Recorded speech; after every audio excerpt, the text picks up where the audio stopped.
Apologetika.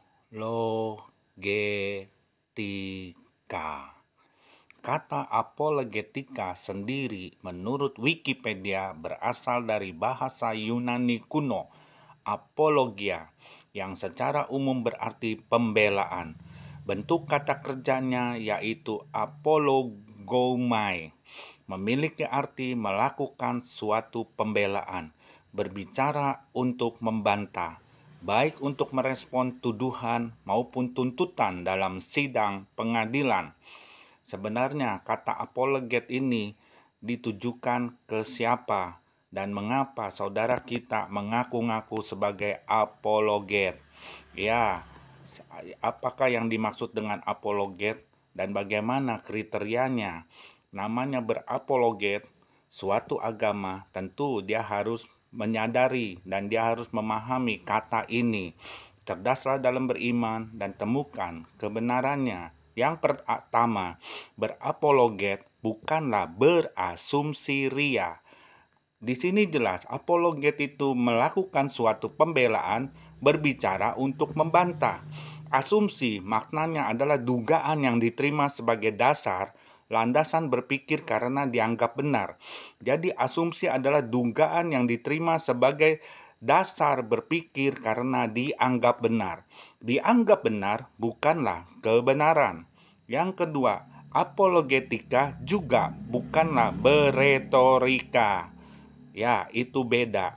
Secara etimologi kata, asal kata retorika berasal dari bahasa Latin, Yunani kuno, yaitu retorika, yang artinya seni berbicara, dan dari bahasa Inggris, retorika, yang berarti kepandaian berpidato atau berbicara. Pandai berbicara, apalagi membahas kebenaran, bukan kebenaran yang dari Tuhan, kebenaran diri sendiri. Percuma pandai berbicara tetapi bukanlah berapologet karena tidak membicarakan kebenaran yang sebenarnya. Yang ketiga, memahami kebenaran dari kitabnya sendiri, itu yang seharusnya ada pada apologet atau yang mengaku apologet. Ahli dan cakap dalam pemahaman kitabnya, mumpuni dalam membahas kitabnya, dan bisa disebut juga sebagai ahli kitab.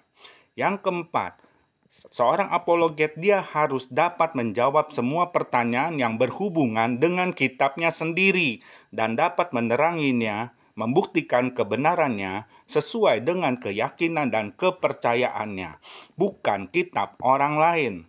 Yang kelima, seharusnya yang dibahasnya adalah kitab yang ia percayai, bukan kitab dari agama lain yang tidak ia percaya dan tidak ia mengerti. Itu apologet yang benar. Ya, namanya berapologet itu melakukan suatu pembelaan, berbicara untuk berbantah jika kebenaran daripada kitab Anda dituntut untuk dibuktikan, saudara harus dapat membuktikannya. Itulah apologet. Ya, Tuhan berkati.